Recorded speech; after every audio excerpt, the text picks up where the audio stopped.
Teleimpacto, lo que necesitas saber.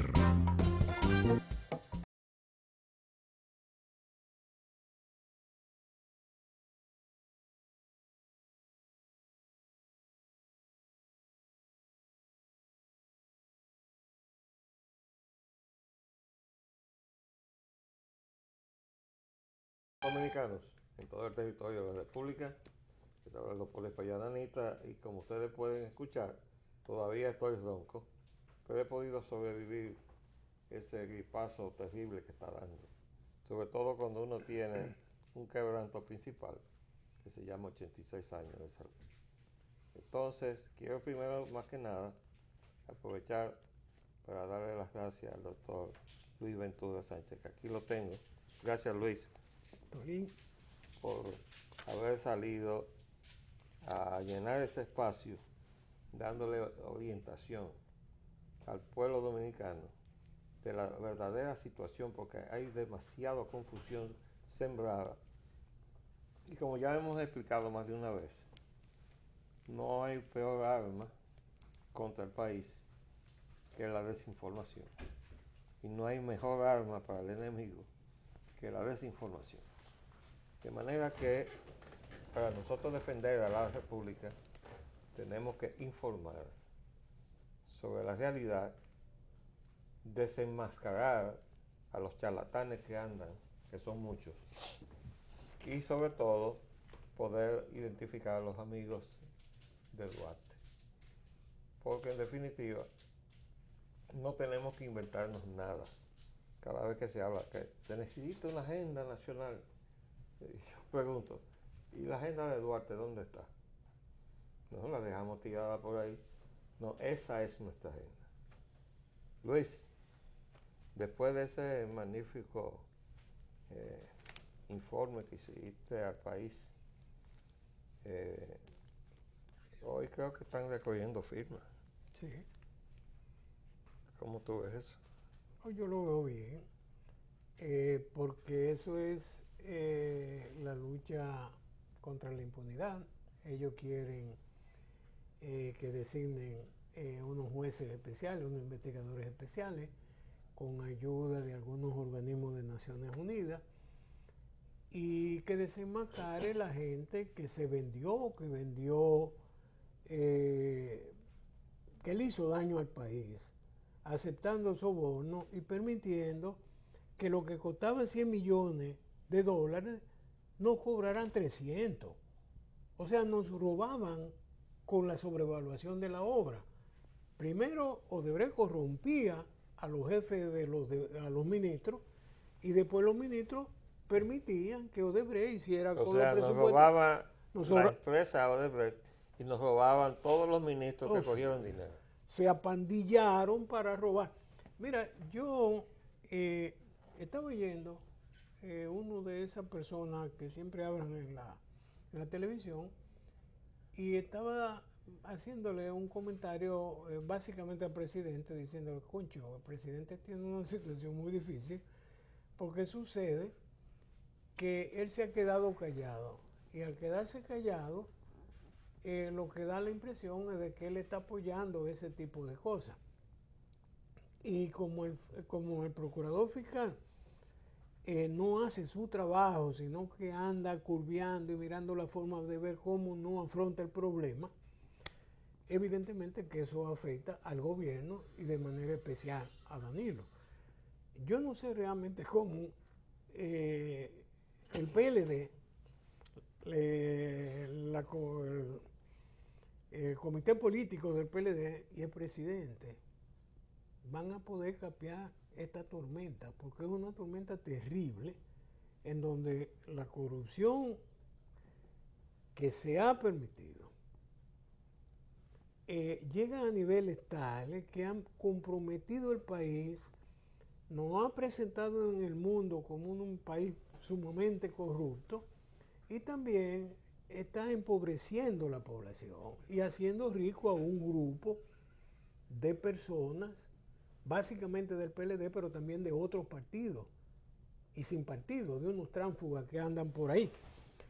Y entonces eso empobrece la población y la población termina, sobre todo la gente de clase baja, en la criminalidad, en la droga, se van del país de manera ilegal, se meten en otros países de manera ilegal y aparentemente en Estados Unidos no van a permitir ilegales en los Estados Unidos, porque están diciendo que es la corrupción en los países de origen lo que estimula esa migración masiva hacia Estados Unidos.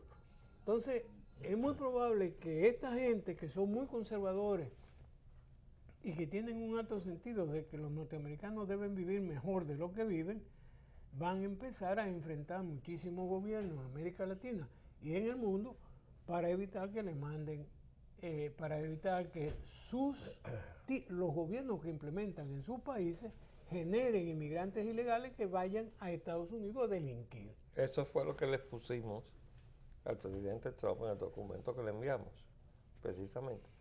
Pero también hay que recordar que Oxfam hizo unos numeritos y dijo que aquí en este país hay 265 multimillonarios, la suma de cuyas fortunas da el 50% del Producto Interno Bruto de la nación.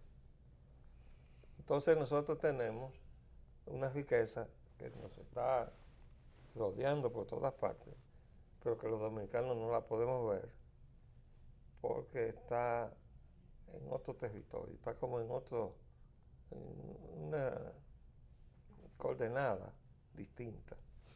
Y yo digo que esa coordenada se llama narcotráfico. Este país está lavando dinero sucio en cantidades industriales y de ahí es que nace esa prosperidad que registra el Banco Central, el crecimiento más alto de Latinoamérica.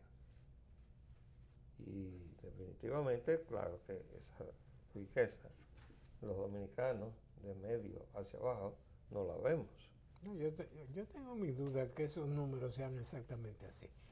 Pero bueno, yo traje algunos recorticos. Lo que sí yo sé es que una parte muy significativa de las riquezas que produce el país, sobre todo lo que son mineras y de exportación, terminan en las manos de unos pocos. Entonces, es el caso que yo te decía del profesor de estadística, que con las estadísticas uno tiene que estar muy atento porque no siempre los índices estadísticos reflejan la verdad. Y él nos hacía el cuento que dice, tienen que estar atentos porque recuérdense que si yo me como 2 pollos y usted ninguno, estadísticamente nos estamos comiendo un pollo cada uno y eso no es verdad. Sí. Entonces, aquí lo que está pasando es que la riqueza que produce el país se la roban alguna compañía extranjera en combinación con los dominicanos que le dan esas riquezas minerales para que la administren, para que la exploten, a cambio de que también le den a ellos sus comisiones por debajo de la mesa. Yo tengo muchas preguntas con relación a los números del Banco Central. Por ejemplo, cuando hablan de las exportaciones mineras, están registrando el valor de lo que exportamos. No hay controles sobre eso. No, perdóname. ¿Están registrando el valor total de lo que exportamos o solamente debería estar lo que se queda en el país? Porque si se registra ahí solamente, se registra el valor total, lo que nosotros no vemos, entonces nos están inflando el numerito de la riqueza en el país. Hacen tantas cosas que uno realmente no sabe. Mira, cuando el ferroníquel era una de las mayores exportaciones, aparentemente lo que se exportaba era hierro y níquel. Pero sucede que ahí había platino, plata, oro, que se iba en esas exportaciones como si fuera ferroníquel. Solo que el ferroníquel tiene un valor muy bajo y los otros tienen valores muy altos. Perdona que te interrumpa. ¿Te refieres cuando Falconbridge descubrió oro en la concesión de ferroníquel? Claro. Y dijo eso en un creo que en Canadá, en una de esas bolsas de valores, y después se pegó un zipper en la boca y no se volvió a hablar más de Se eso. le chipoteó ese acento, se llamaron y dijeron, ay, son nuestros cuartos. Es lo que nos robamos que estamos poniéndolo en evidencia. Y eso mismo están haciendo con la Barry. Le oí decir a alguien, si es verdad o no es verdad, no lo sé, que están exportando no oro, sino mineral de oro diluido en una tierra, como una especie de arena. Y que entonces lo exportan como algo que en Estados Unidos lo van a procesar para tratar de sacar algunos productos de ahí. Pero sucede que básicamente la proporción de oro es elevadísima, si es así. La persona que habló de eso decía que la proporción era alta. Yo no sé si es verdad, porque aquí las informaciones de exportación nadie las sabe, y las estadísticas, figúrate tú, si hay un organismo en el Estado Dominicano que no sirve para nada, es la Oficina Nacional de Estadística. Eso no sirve. Y ahí había un árabe que estaba al frente de eso, que oye, Ese fue el que hizo el censo, el que hizo el de censo población y no censaron contó a los haitianos, no. Por eso no. Porque ese es el problema de los demócratas. El Partido Demócrata en Estados Unidos es un partido liberal, es un partido que su voto lo busca entre los negros, los latinos, los inmigrantes que llegan ilegales que después se nacionalizan. Entonces, sobre esa base, ellos llegan al poder. Entonces, ¿qué hacen ellos? Pero ¿por qué tú me ligas eso con el Censo Nacional de Población Dominicana, sin contar a los haitianos? Porque eso forma parte de eso. Para ellos tratan de haitianizar el país, porque eso se lo pide el caucus negro allá y ellos necesitan los votos del caucus negro. Entonces, cualquier cosa que los negros de Estados Unidos le pidan a la dirección política del Partido Demócrata, ellos cuando se trata de República Dominicana lo atienden, porque es una forma de garantizarse allá los votos de los negros. Si ellos no hacen eso aquí, y aquí presionan... Está hablando de los haitianos. De los haitianos. Aquí presionan a los gobiernos para que le den visa a los haitianos, para que lo hagan dominicanos. Oye, y viene Ban Ki-moon, vino Biden, vino el secretario de Estado Kerry, vino todo el mundo aquí a presionar. ¿Y qué está pasando en el país? Que hay como un velo de silencio con el término haitiano. No se quiere decir encontraron tal o más cual grupo de haitianos, sino que encontraron unos extranjeros, ¿verdad? De los cuales después al final había una proporción de haitianos. No dice ni siquiera cuál es la proporción. Ellos siguen haciendo su trabajo. Yo espero que con el cambio de administración en los Estados Unidos, ese tipo de cosas deje de hacerse. Yo espero eso. Porque si sigue haciéndose, nos jodimos. Bueno, eso sería una posición derrotista, ¿verdad? Pero yo pienso que este gobierno está pisando el terreno de la traición al proyecto de Duarte. No, y el abandono al uso de la soberanía. No, perdóname, estoy hablando de, está pisando el terreno de la traición al proyecto de Duarte. Este gobierno, y lo estoy señalando específicamente al presidente de la República, que esta es la hora que no ha explicado por qué no ha hecho la repatriación cuando vencieron los plazos que estaban dictados en el orden jurídico que se aprobó para abordar el problema. Oye, la repatriación que manda que se haga el acuerdo del 38, el Jesucristo con Haití, en donde decía que si encontraban un nacional haitiano ilegal aquí, el gobierno dominicano lo tiraba para Haití. Y si era un dominicano allá, lo tiraban para este lado. Eso es lo que está vigente. Eso está vigente, pero a ellos se les olvidó eso. Es más, eso ha llegado a un extremo que ese acuerdo de Washington del 38, de eso no se habla. No. Eso y la Cancillería, oye, la Cancillería se olvidó de eso. Porque se vendieron, entregaron el fusil y los 100 tiros, abjuraron de la soberanía. Son personas al servicio del poder extranjero, en contra de los intereses nacionales. ¿Tú sabes lo que yo acabo y son, oye, PLDistas, reformistas y PRDistas. No, es una partida de sinvergüenza. metidos a la política. Nada más hay que ver en la forma en que se explicó un ministro de este gobierno, Temístocles Montá, cuando dijo que en el PLD la corrupción había hecho metástasis. Y yo dije, caramba, pero ni él renunció al cargo que tiene, ni lo quitaron, pero lo dijo. Y ahí sigue dando declaraciones. Está en la prensa de hoy. Hoy dicen que se reúne el comité político del PLD. Yo estoy loco porque llegue mañana para leer qué fue lo que trataron. Ahora, ¿tú sabes lo que escuché yo antes de salir para acá? En una entrevista que le estaba haciendo, perdón, Julio Jacín, a Subero Isa, él le hizo una crítica al Tribunal Constitucional. ¿Quién? ¿Subero o Subero Isa. Sí. Y dijo una gran verdad, ¿Qué dijo? que no ha fallado la inconstitucionalidad de las elecciones. Eso es cierto. ¿Por qué? Porque eso lo declaró el Tribunal Constitucional en estado de fallo. Mira, Y dejaron pasar todo el proceso de asalto a la Constitución sin fallar, porque son una partida de irresponsables. ahora el asunto es peor, que la reelección se montó sobre dinero que dio Brasil para la campaña política de reelección. Bueno, para eso estaba Joao Santana aquí. Pero déjame decirte algo. Yo le escribí hace mucho una carta al Tribunal Constitucional y le decía que esa instancia tenían que fallarla, sea diciendo que la reelección se había hecho sobre bases constitucionales o que no era sobre bases constitucionales, pero tenían que fallarla. Y cuando yo le pregunté a una persona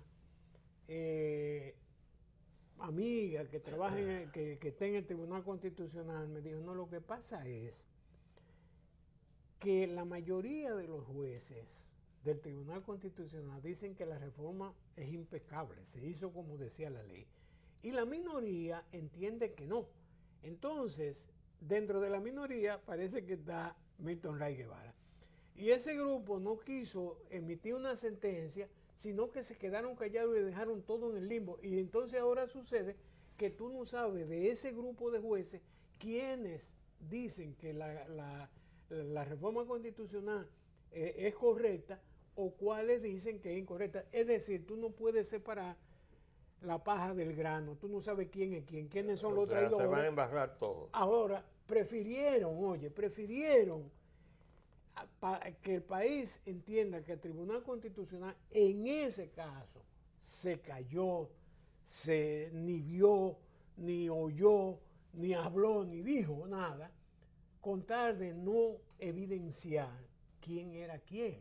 Porque lo que entendían que esa reforma era inconstitucional, si se mostraban al público, se iban a ganar la mala voluntad del gobierno. ¿Tú te das cuenta? Entonces prefirieron dejar la cosa así y seguir cobrando. Mira, la prostitución de la política ha llegado a tal punto que uno encuentra titulares donde dice, por ejemplo, que hay malestar en el PRD. Y usted dice, caramba, se falló en el acuerdo programático que tenía con el gobierno. No, es que no le han dado suficientes cargos.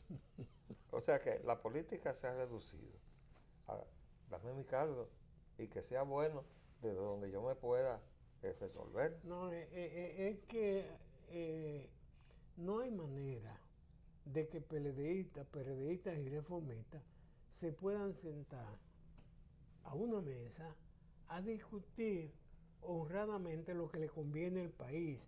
Son capaces de sentarse a discutir lo que le conviene a ellos. Pero tú lo dijiste en tu exposición, se habían juntado todos para asaltar a la nación.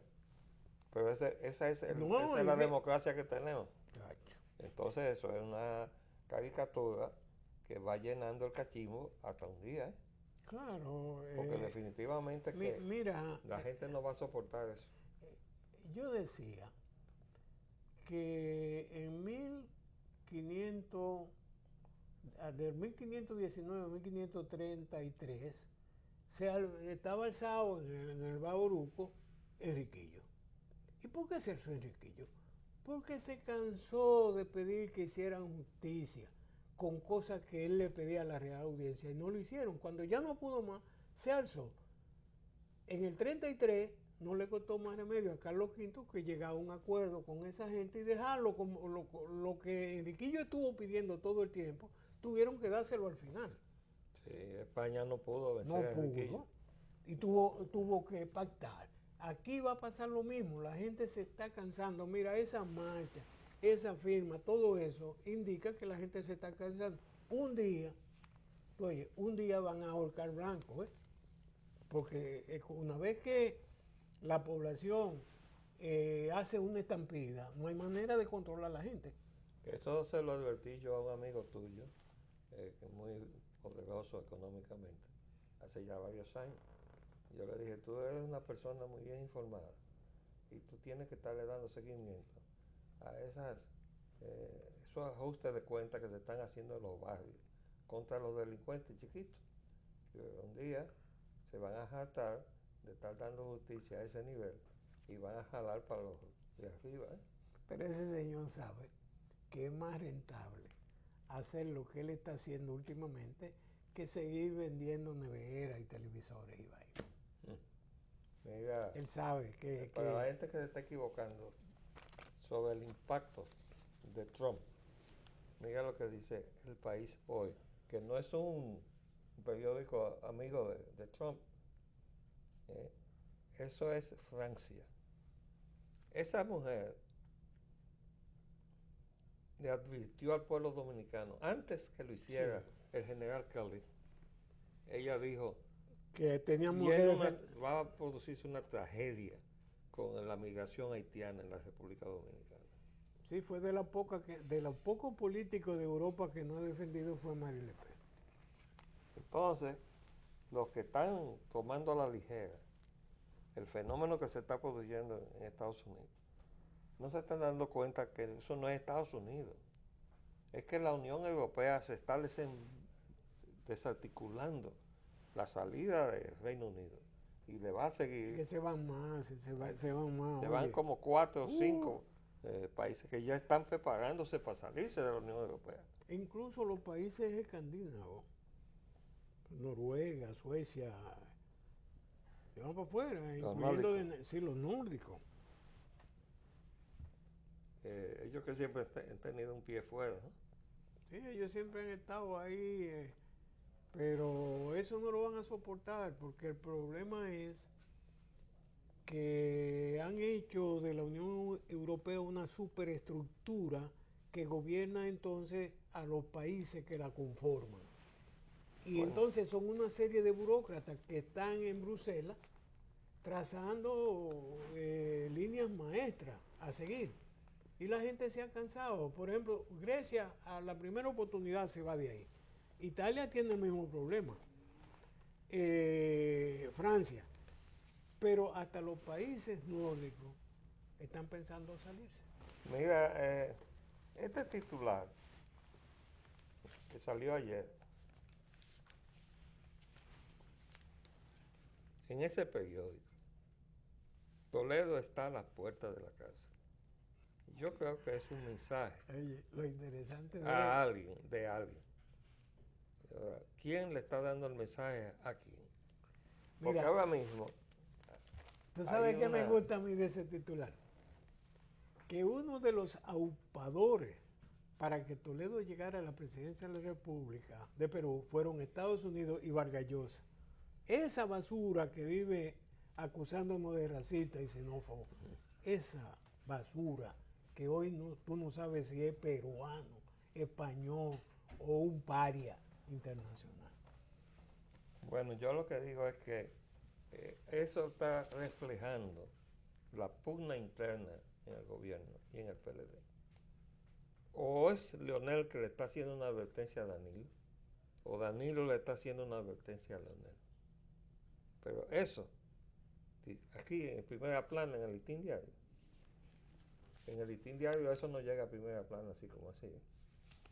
Eso lo hace gente que tiene influencia en el periódico. Bueno, Como por ejemplo, quien es capaz de tener esta opinión.